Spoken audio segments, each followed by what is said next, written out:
then we get started with the conversation. So I have Abhay Rangan today talking to me in the Coffee and Conversation session one. So he's founder of Goodmylk, and then One Good, and now acquired by Nourishu. So he has been an animal rights activist, and I think at the age of 13, he became vegan at the age of 16, and it's been 11 years he's been vegan, and he's been actively being a plant entrepreneur, he calls, in the industry. He's also a Carnatic singer. He's performed, I think from your childhood, you've been performing, and a lot of TEDx conversations. And you also an animal rights activist. You actively participate in forums and talk about, what is the importance of, being vegan. So wonderful to have you and have this conversation to share the knowledge what you have, and also what has been my journey in vegan, how I got inspired from you. And I've been a consumer of Goodmylk, One Good. It has been great uh, being vegan and sharing a lot of wisdom and thought process, right? Yeah, welcome, and let's get started. I hope I made justice in some on Oh, introducing you, right? I couldn't have said it better myself. Thanks, Naga. Very kind of you. Kind words. All right. So I think I've listened to a lot of your discussions and also your articles and what you share in the social media platform, right? So I don't want to be very cliched in actually starting with, okay, what is your journey in vegan, and how you've how you became vegan, what was the thought process behind One Good and all. But I wanted to be a bit different, so I thought let's start with I know in a lot of conversations, the first conversation, if I remember, you did it in Brookville, right? The keynote, which I think the it ended it, very impactful ending, which you said your your objective through the industry is to actually produce eco-friendly, cruelty-free, sustainable products and make a sustainable funded revolution. So which was which actually resonated. A lot of times I keep playing that today 2024, we see all the organizations, right, moving towards how to improve their sustainability and bring the carbon footprint, reduce their carbon footprint, in the products they make or in the work they do, right? But I'm talking about way back, like 10 years back or 11 years back in the conversation, what you did in Brookville. So how did that happen? Like, what was your thought process in terms of the sustainability as a industry, right? And how you got into that thought process of, I have to make this world better, because that has been your objective throughout. So I wanted to start from there. Sure. I mean, I don't think I'm coming off with any original idea, right? I think maybe more so lately, given that we're able to see sort of the edge of the industry and see what's beyond and so on. I think a lot more ideas are original. But starting off as an activist, I think sort of the line that vegans used to take while talking about veganism was that it was better for the planet, better for your health. And then, of course, there was animal rights and animal cruelty that was associated with consuming animal products and not consuming them and sort of helping remove animal cruelty. That was sort of the goal always. So I think that was a fairly common tack that a lot of vegans took, and this was my approach as well. I think it sort of makes sense overall in that even today the same three sort of common points are being made by every brand. Yeah. And including now larger companies, right, who are maybe more focused on sustainability messaging or health messaging versus an animal cruelty or animal rights focused messaging. So yeah, I don't know that I have a lot of original thought to add to that. It was simply the narrative of the times, and it still remains that way. But it is more exciting to see how we can implement it. Right. For example, when we say sustainability, are we greenwashing it, or are we actually getting there with our packaging? I'd say a lot of the time sustainability is used as a word to describe something that is better than the current system. But is it on its own truly sustainable? Probably not, right? Because we use plastic packaging. There's And there's so many other things that come with it, single use disposable cover, packaging, so on, right? And this is an industry problem. It's not a vegan industry problem, it's a food industry problem. And I would say over time, I'm very obsessed with what words mean and what they truly mean when we use them, right? So I think over time the food industry will get there, but a long way to go for sure. Thank you so much. I think, yeah, that's a, yeah, I think when it comes to veganism, these are certain words which comes in, but truly believing in that, and making an impact to the society and world we live in, which is commendable. And I think I have to also, I have seen in multiple, discussions and forums and interviews you've given, your parents have been very supportive. So I know they went vegan prior to you, and and your father made the synthetic mridangam to actually that's kudos to him.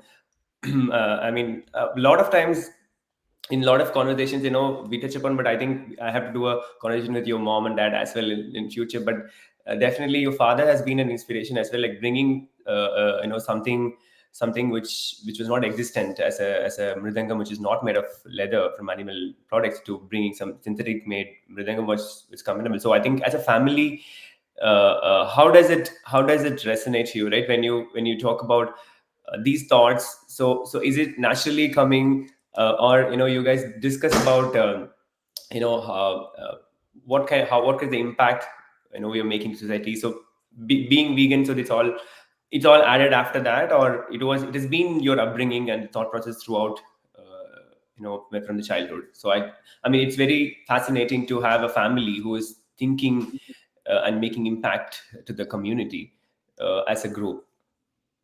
Sure. In fact, it's kind of funny that we're talking about it today. In 2 days, my parents' wedding anniversary is happening. That marks their 14th year of veganism, and 14th or 15th. It will be 14th year of veganism. Yes, and I think we didn't really expect our lives to be this influenced by our going vegan. I think it was so transformative. The idea of sort of really learning about animal cruelty and the sheer volume of it. You don't the numbers are mind boggling when you think about it, and it seemed like a big enough problem for us to individually sort of want to dedicate our lives to solving it, or doing our best to mitigate the problem, right? So problem being animal cruelty and the scale of animal cruelty in today's world, be it in food, be it in materials, be it in musical instruments, whatever it is, right?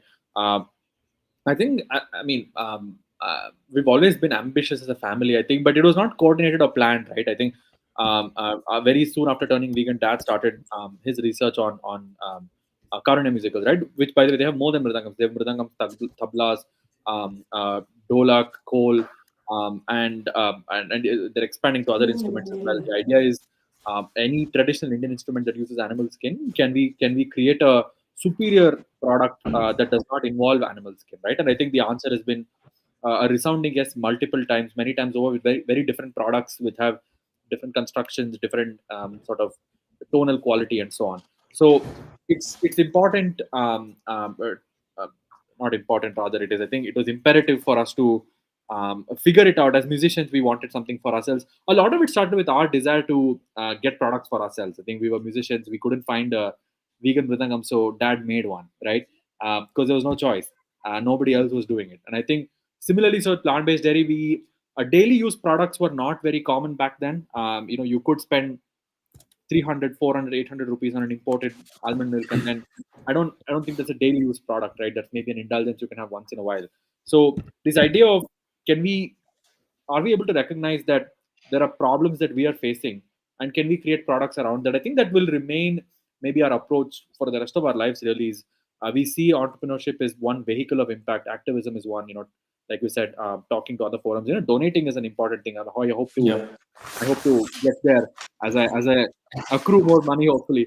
But all of these are amazing. In fact, doing a job like, I think lawyers, accountants, all of them play such a vital, researchers, all of them play such a vital role in helping the ecosystem flourish and move forward. And I think these are our ways of impact, but I think there's so many other great ways to do it as well. Yeah, I mean, advance wishes to your parents on the Thank you. anniversary. Yeah. I think the other point I wanted to say, so one is when we talk about, I think your recent post about the industry, right? Especially the companies actually shy away from talking about, you know, the whole purpose of why they started the plant-based industry, right? And more. I mean, I've seen certain. I think I was. I think sometimes I saw it was more towards getting more consumers. Yes, of course, when you have more consumers and they try plant-based products and become vegan, so they get to understand. That's one way of getting. But the whole purpose is not just to have a food alternative, right? It's more towards passion about animals and how the industry is actually behaving and how to reduce the cruelty towards animals. So how do you see that? Because today the preference is more on the palate, and having an equal tasted food versus the whole purpose is getting lost, right? So I think it was an interesting post. But how do you see the current trend in the industry globally as well as in India, in terms of the motivation towards getting into this, or people trying out products? Yes, of course, that's the first step, but then beyond that, they have to be conscious and truly vested on what they're doing. Sure. See, I think the bottom line is you got to get a good product, right? So Yeah. that is the talking about animal cruelty does not replace the need to have a great product. But let's say Yes. you've gotten that out of the way. I think then even from a commercial lens, it makes sense to talk about animal cruelty in the food system because it is such a powerfully moving thing that people don't know. I think the assumption might be that there is enough awareness about animal cruelty, therefore we will not talk about it. That's not the case. I think it was shocking to me to find out, and it still shocks me. Right, there's all these tiny aspects of this animal cruelty bubble where you think, okay, a lot of this is just farmed animals and food, and then you learn like with specific animals, there's just so many practices, so much that's evolved in trying to extract the most from them, right? And it shocks me like on a weekly basis really to find out new things about how the industry is just becoming more and more efficient in their extraction of animal products and the cruelty that comes with it. So um, I think A, it's a powerful argument to make for its own sake, and B, I think we are sort of saying if we just say let us use messaging that appeals to customers, right? It makes sense. I think it's not what I'm saying is not an appeal to not do that, but it's more about let's not stop there because consumers are intelligent enough to understand that and assimilate the food system because everybody's aware now. There's more information, very easily accessible. Let's not do them the injustice of only talking about why something benefits them. I think customers care. I mean, the reason you and I are having this conversation on a Sunday evening is because we care more than we can look past our short term Plate.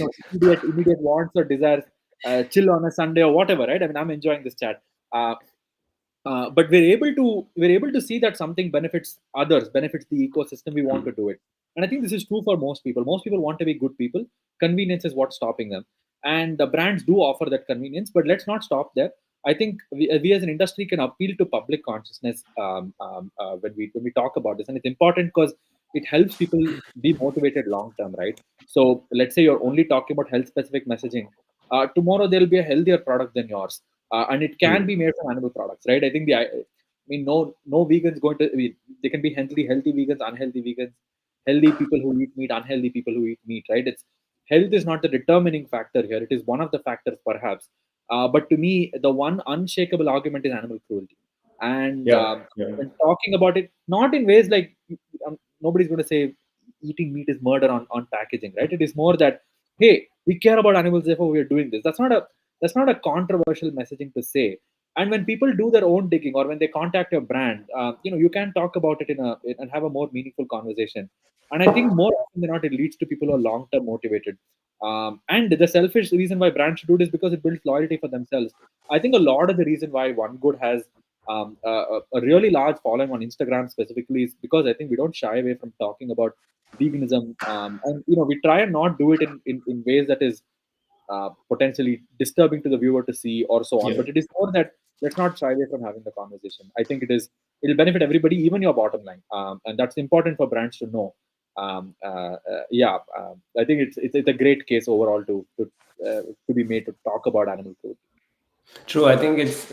I mean, even I've had situations where, but again, it's not a good. I keep saying not a good topic to be discussing when because people try to ask more about veganism and curious to know what is why are doing it all. When you actually go into a dinner or when you're actually on a table. So I keep saying it's not a good topic to talk in such setup, right? Because it becomes a bit difficult when the other person is actually indulging in something which he likes, but then you talk about animal cruelty and it really contradicts and probably not a good discussion to do. I keep saying to people that not a good topic to bring up during a dinner or a way where you're actually having a conversation, right? So not eating and doing something. So I think, but In it's fact, important. Yeah, yeah, sorry, I interrupted you. In fact, like I rarely bring up veganism when I'm at a dinner table. You know, yeah. someone else brings it up. I have to talk about this. Exactly, You ask me. exactly. Yeah. Yeah, yeah, So no, I keep resonating, right? Because it's not you are trying to bring up, but then the question comes up, right? Then I had to really moderate it because it doesn't because I don't want to hurt somebody's sentiments when they're eating something by talking about animal cruelty and all that. So yeah, and I think your entrepreneurship journey, right? I mean, how you think you have. I mean, you've been a conscious person that you said rationally, doing things rational, thinking about making difference in the. I mean, making the world cruelty free or probably making impact in the society. So your entrepreneurship journey has been more of on the job and probably you didn't go to business school or you consciously decided to actually not finish your engineering and drop out and focus full time on your company. So how veganism or even being plant based has helped in empowering your capability in terms of doing things, right? So do you see, again, not to just say that if I mean, not to just given, I mean, people might argue that, hey, if I'm not vegan I cannot perform better or not. That's not the point I'm trying to make, but how you have right. So I wanted to be politically correct. So I think how you have seen your journey of entrepreneurship and how you've taken this company forward, and now it's acquired by another issue, but you have put the foundation for it to flourish. So talk about your entrepreneurship journey, and I also about your, I think, Stanford design fellowship, or I think maybe that more for people to understand. sure. So I will say, like, I think for the vast majority of people, finishing your course and holding a job is the best way to build generational wealth, right? So I think in my case, I didn't drop out preemptively. Actually, I Yeah. only dropped out when One Good got funded. We were called Goodmylk at that point. So when we got, we received a check from an angel investor, a dear friend of mine now, which then prompted me to make the decision that do I do justice to this or do I do justice to my engineering degree? And I think the answer was obvious. So I'm also averse to taking like major risks without there being a calculus of risk and reward, right? So Hmm. we had this money, we had to do justice to it, and when you raise funds, you can't operate as if you're bootstrapped. You have to operate at the pace that is required. And there's no pressure from anybody, but it was more that morally the right thing to do is to put that money to work and then say do what you said you were going to do. So that was when I dropped it. In fact, a decision made with the rest of the family, and me and my parents. We had sat down and had a chat about what this means for me and my career and so on. And so from that perspective, I think it was not as hard of a decision. But definitely don't. I don't think it makes sense for most people to just drop out of college and then try and do a startup. It's possible. You hear all sorts of stories, right? But that's survivorship bias in some sense. There are, for every one person that's been able to do so, there's 100 people that have not been able to do so and have found Hmm. themselves worse off. So I also don't see it as a means to knock on the college system or so on, because it does help so many people secure jobs. That's important, right? And I think at least my parents had the safety net for me to be able to take this risk, without sort of putting the family finances in a lot of trouble, or making it so that if One Good had failed, then there would be no future for me or so on, right? And these things are true for many other people. So I would say definitely take risk and reward into your consideration before taking risks. So that was one. But otherwise, I think throughout the course of my animal rights activism and early entrepreneurship days, I've applied in a few places. To really, I think, upskill what I knew about entrepreneurship, and it remains an evolving journey where I think very often I learn something that I known 5 years ago would have probably influenced the outcome of one good even more in a very positive way. That's about that. I mean, I did I'm a fellow at University Innovation Fellows. It's a phenomenal program. Really helped give me exposure to different types of thinking, different types of people. I know the first time I traveled outside of India, so that was a phenomenal experience. Sort of being in that campus of Stanford, and that part of it contributed to my losing my desire to finish my engineering course, simply because uh, the system was a lot different. The mindsets, the campus culture, and so on. So I was very enamored by one type of thinking, and it sort of ultimately led to my wanting to focus on entrepreneurship full time. I also did a semester incubator at Watson Institute, some of my mentors became investors in the company, and so on. So overall, I think as a young person, it makes a lot of sense to apply for fellowships. It doesn't cost any money. Definitely do it, and if you have specific areas of interest, you can apply. It does really help expose you to broader perspectives. And there's this one website I think called youthop.org or youthop.com. Not sure, remember the name. Has Okay. all these fully funded, partially funded fellowships, scholarships, communities you can be a part of. I was mind blown to see that as a young person today, you really have a lot of. As a Yeah, I student, see that. unlimited. A lot of Yeah. young founders.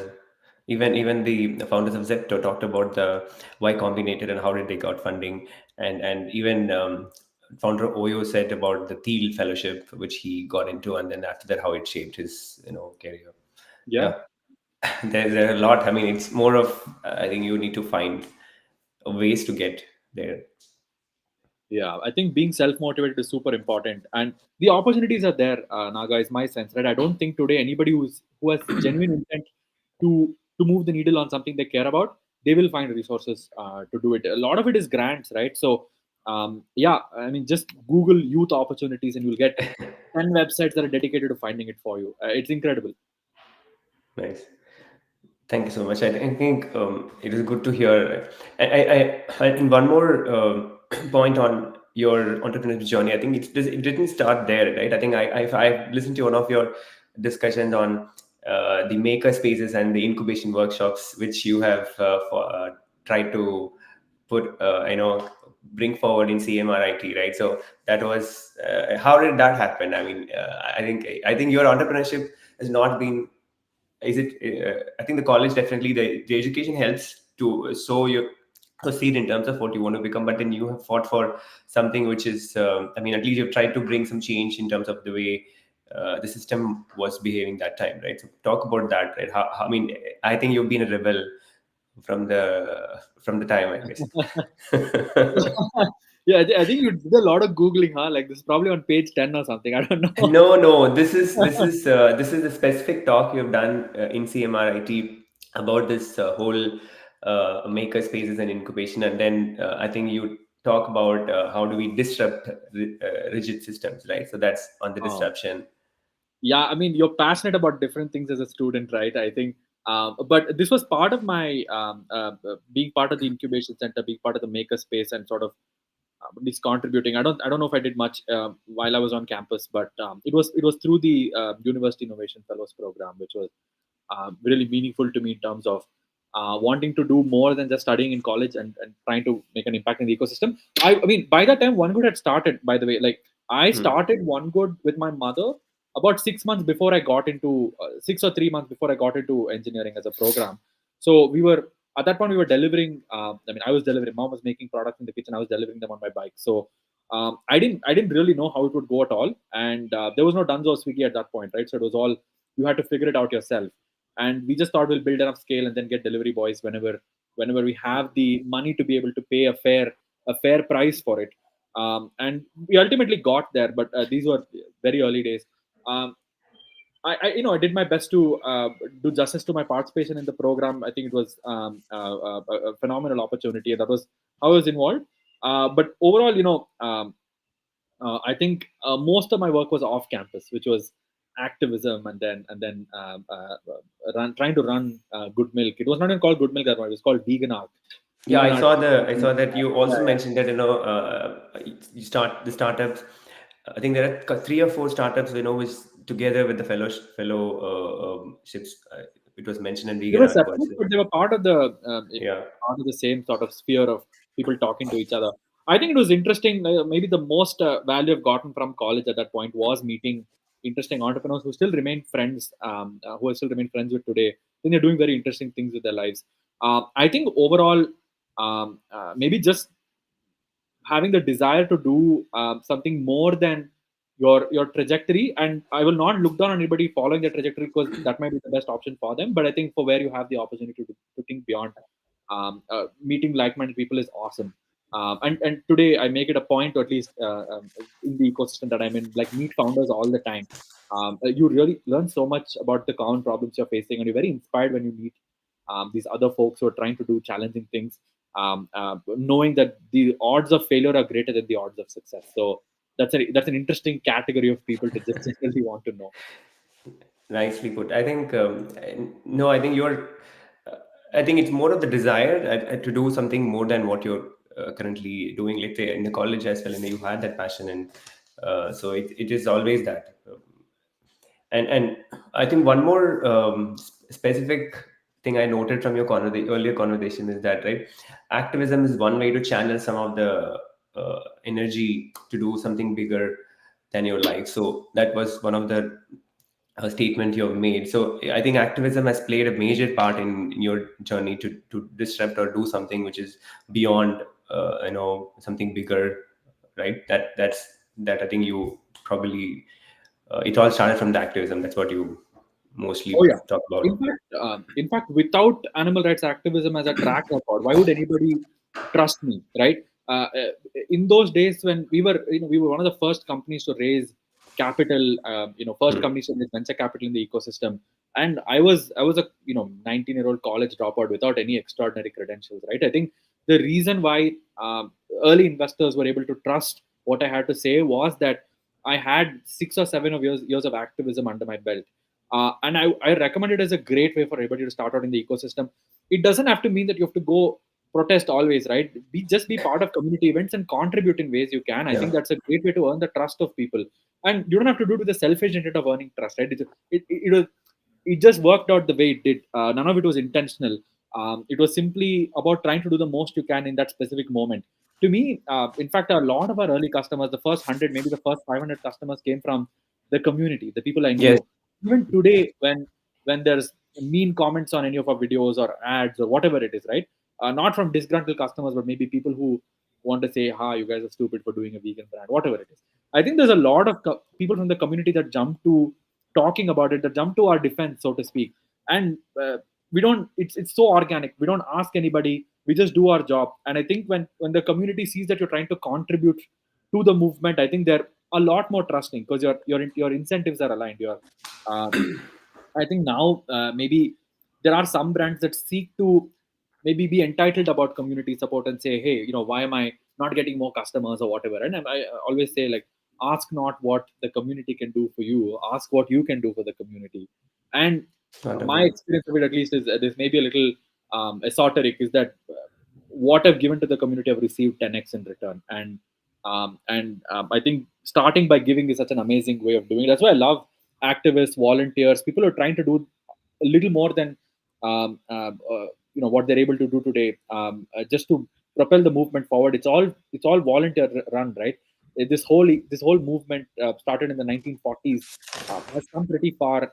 Global relevance, hopefully, more mainstream products and mainstream supply chains, but it's come from entirely the effort of people who largely volunteered. And now there's, of course, you can have a great career in non-profits in the vegan space. They pay well, some of them, and you really have your career sorted out for you if you have the right skills.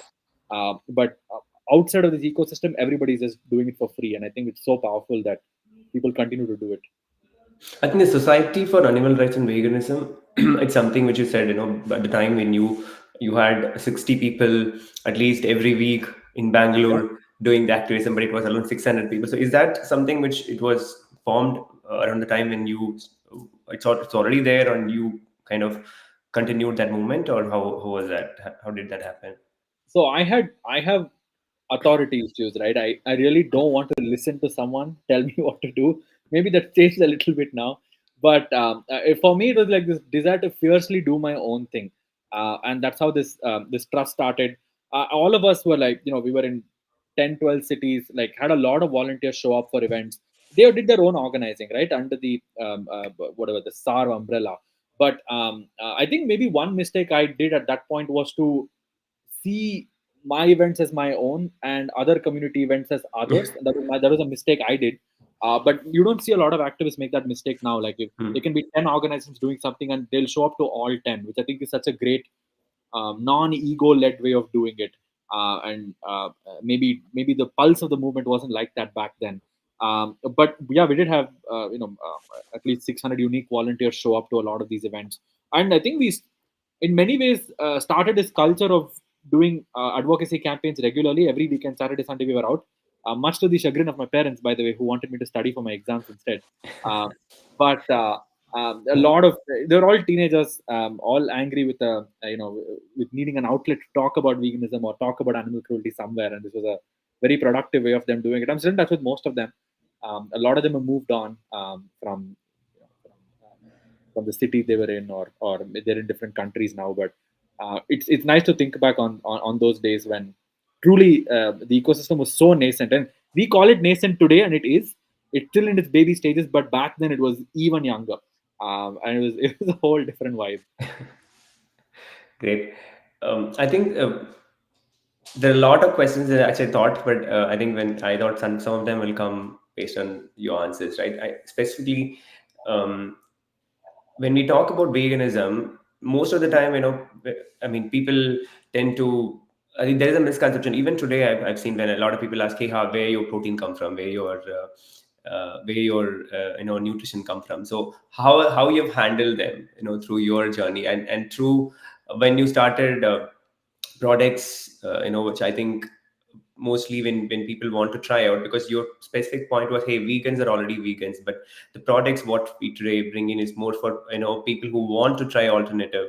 And I want to really I mean, your mission was to bring price parity. That was one of the objective as well, right? So I think you've done pretty much, at least you've managed to get that price parity. When I remember when we became vegan, 6 months was more of trying out Mm. different milk products at home, and my wife was trying to do, I was trying to do, and then after 6 months, okay, I wanted to give some peace of mind to my wife that okay, something off the shelf is probably with convenience, right? Because so then the first product which I bumped into was One Good. So then I read about right, but the products were so natural. So how did you how your consumer has actually understood that dairy is not the only alternative, but how do you handle questions from people that when you started in your journey that okay, where do your protein come from, where your dairy is, it's calcium, right? So people say, I mean, we say it's calcium, but people Yeah. say that calcium is coming from cow, and the cow, you don't drink cow milk, and you probably don't get enough calcium, and you cannot sustain. But my both my kids are also vegan, and my son has been never had dairy after his birth because after his mother's milk. Lovely. So I think I mean, how you have handled, I just wanted to understand, or for people to know. Honestly, like for a lot of my early days of being vegan, my parents handled it, right? Because I was 13, my sister was 11. Like we didn't really have to think about it. We had the luxury of not thinking about it. But I think over time, I've become more intentional about consuming nutrition, and the maybe the challenge with the ecosystem today is that you still have to be intentional. It is not a no-brainer yet. In that a lot of brands are not fortifying their products, right? The Let me try and phrase this in a way that makes sense. So, a lot of wave 2 products in the ecosystem, which are products today, which are not just soy milk and soy chop, the next level, the wave 2 of it, they're very focused on taste and texture. and it will not be 100% in this way, for example. But I think there has been an over optimization on texture and flavor and taste, and an under optimization on the quality of nutrition you're delivering, right? So as an industry we have to move, if you want to remove the intentionality, because you can still get great plant-based proteins, you have to buy it specifically, you can consume fortified products, but you have to look for them. It's not a default in most products, and this is a criticism I will happily apply to One Good as well. We didn't start with the intent of delivering specifically nutrition. We started with the intent of delivering taste and texture and convenience, because that's what we thought had to be solved for at that point. Maybe that was true. But now that we're here, there's so many great brands, so many good products, right? And constantly I try new products, and really I found none of them to be bad. I think all of them are very good. The next challenge we have is make to really solve for nutrition in these products such that it doesn't have to be an intentional choice by the customer. So if you buy any plant-based product, boom, you meet the protein requirements of that product, or the equivalent amount of protein that they would have gotten from an animal product, for example. Or you'll find products that are solely designed with the intent of nutrition, with no alternative that they replace. I mean, they're not an alternative to anything. They don't look like meat or taste like milk or whatever. They will just be their own product. I think it's an evolving discipline, but a welcome one. In fact, you will see that a lot of brands like Beyond Meat. Beyond Meat is a great example, because I think a lot of their initial approach was to say this tastes like meat, or Impossible was like Yeah. this bleeds like a burger. Impossible Burger. If you look at the newer versions of their product, it's more, hey, this is clean protein, delivers 25 grams, clean Hmm. ingredients, and so on. So the focus on nutrition and ultimately adding that value to customer has become center stage in the industry now. I think is a very welcome thing. So maybe 5 years from now, there will be no intentionality with nutrition. You just consume this product, and you can trust that it has the right amount of nutrients that it needs. I would even go further to say maybe the next wave of products will not even look like animal products, right? I don't know what it looks like, but um, uh, they will be unfamiliar, perhaps in taste and texture, but not bad. They'll be great tasting, but you won't have a reference to compare it to anything, but it will do a solid job on nutrition. I think that's my prediction, and I'm excited for that future, because it's very abstract and I can't really visualize it today. But when you try and hack things in the kitchen, you find interesting recipes that may not have been tried before. So this is one approach I think the industry is taking, because a lot of functional ingredients are coming into the fore now. Like I know this one plant-based meat company that is making its plant-based meat from chickpeas, right? And they're based in India. And I thought it was very new, and it's possible because someone made texturized vegetable proteins from chickpeas. So I know there's a lot of effort underway to do millet proteins, to go beyond rice protein or soy protein or pea protein. They're extracting proteins from all these legumes and pulses, and all of them respond differently when you ferment them, when you process them in a certain way. I think the as a product guy, this is very exciting. And even on the as a, I mean, I've been a vegetarian by birth, and then when I transitioned, it was pretty easier. And a lot of people do not know that a lot of our Indian foods, not just Indian, but in vegetarian foods, are actually vegan. So we don't have to do much thought, thought about, how do we eat. So how do you go sustain when you go outside? How do you sustain when you travel? So you can't get foods what you want. I mean, people have that misconception even today. I've still there's a long way to go in terms of educating people in terms of veganism is not expensive, right? But that's still the fact. How do you react to that? Even in India, like when people say that, hey, veganism is expensive, right? But probably their understanding of veganism is almond milk, which is for tetra packed, or Right. Yeah. probably something off the shelf which was earlier. But how do you react to that, right? See, I think actually plant-based protein per gram has reached price parity or has beaten animal protein per gram in terms of Hmm. rupees. So, for example, like pea protein, I think is about 300 to 400 rupees a kilo, and Yes. you get 85. It's an 85% pea protein isolate, right? So, compare this to whey protein Whey protein or is, other yeah. proteins. It has beaten it, right? I think the what people are trying to figure out is the form factor. You can't consume powder all the time. You need to eat actual food as well. But fortification is the answer there. Like, if you're making the dosa, add protein powder to it, right? And some of these protein powders don't have the digestibility score. It's called PDCAAS, PDCAS. They don't have that score of 1. So can you mix and match? Like, for example, it's maybe well known in the industry that if you mix a certain combination of pea protein and brown rice protein, you get a PDCAS of 1, right? And Hmm. maybe there's other protein fractions that you can then add and then get to PDCAS of 1, you get 10 options. I'm actually surprised that that research is probably not done yet, and it's probably an industry thing to solve, because most people currently are focusing on extracting protein from a single source, like say chickpeas, Legumes right? or Versus, chickpeas or yeah, versus I think there has not been enough research done on what do the nutrient profiles look like when we combine these ingredients. hmm. So that's interesting to me. In fact, that's something I'm personally curious about as well. Can I mix chickpea protein and hemp protein, for example, and get an amino acid profile that is far superior to pea protein or brown rice protein, right? I'm Hmm. not I'm not sure I have the answers yet, and this is I'm not even sure I have the technical expertise to do this right, but I think it's an interesting area for people to focus on. What was the initial question, Naga? I've drifted off on some thread, No, but I think my question was what? How do you react to people when they say they don't vegan is oh expensive, yeah, yeah. right? So Thanks I for that. mean, especially from in India, right? At least in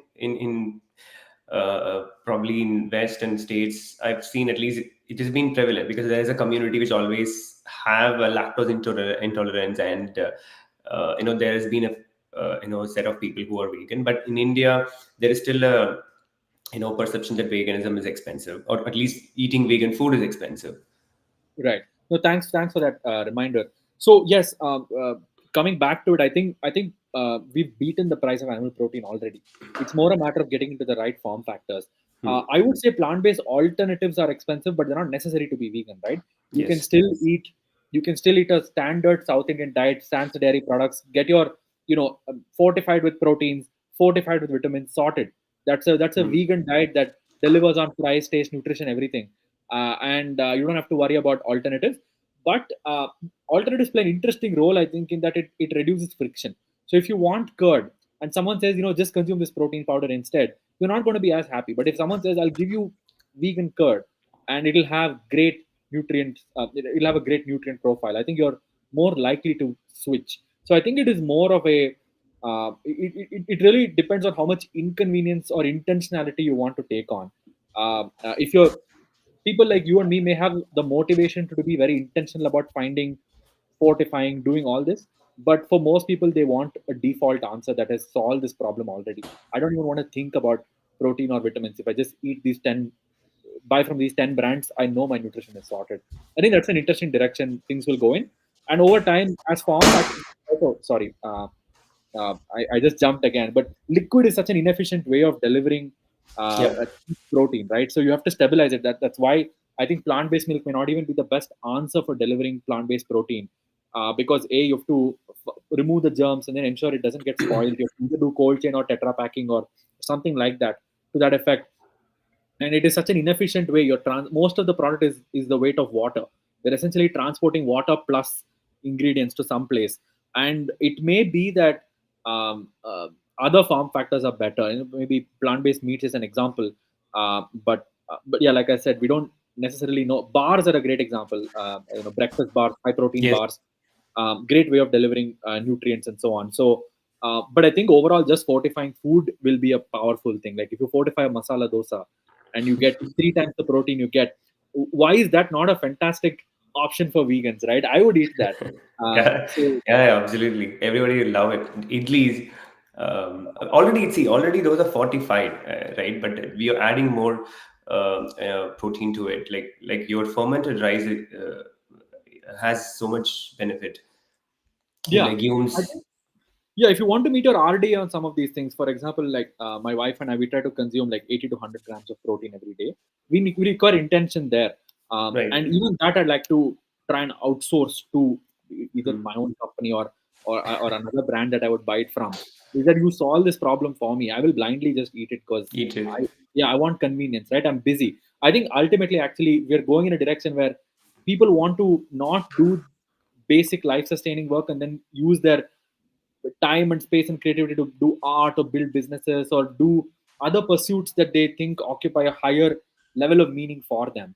And I think these food is one of them. And I think like if nutrition was solved, I think it's a big market. Is You're ultimately what saying I. more people will lean towards the probably towards veganism and not think expensive, but you don't have to do a conscious effort on a day-to-day basis to actually add your nutrition, but still it comes as you consume these products. So that's Yeah. the If I were to ultimate rephrase, if goal. I were to rephrase what I just said, it is more that there is a big intersection between people who want their nutrition solved and the type Mm. of people who will be happy consuming plant-based products. If we are reducing friction by making these products nutrient dense, and therefore removing this inconvenience of intentionally seeking nutrition from other sources. For example, your product can do the job for them instead. So that I think is a powerful way to bring more people into the movement.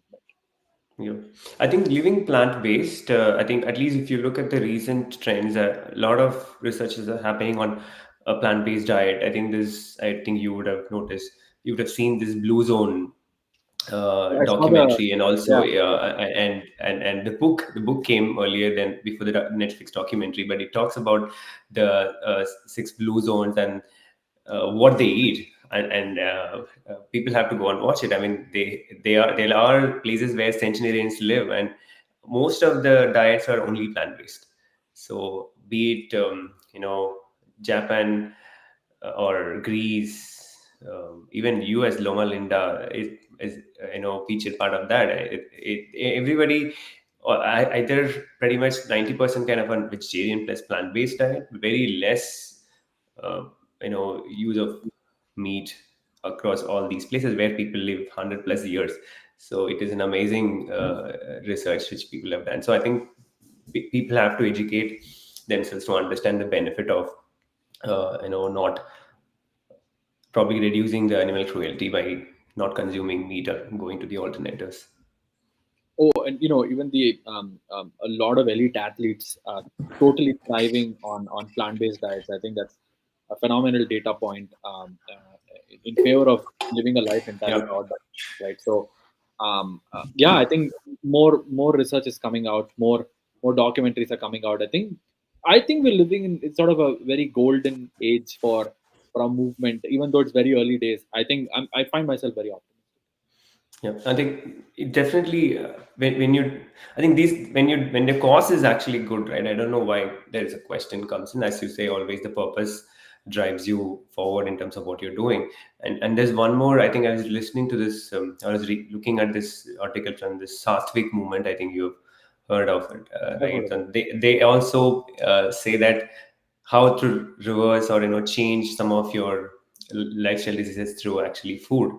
And pretty much most of they clearly say that by going close to nature and eating foods which is from nature, which is plant based, is actually help you reverse those, is what. And also one specific point one of the founders said, right, when you eat animal foods, again it's more of that sattvic movement thought process, that you're transferring the energy and suffering it carries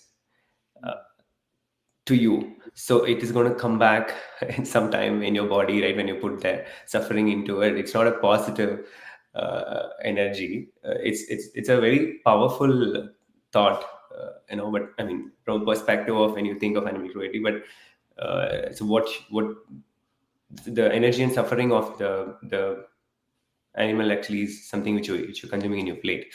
So yeah, Yeah, I think different messaging appeals to different people.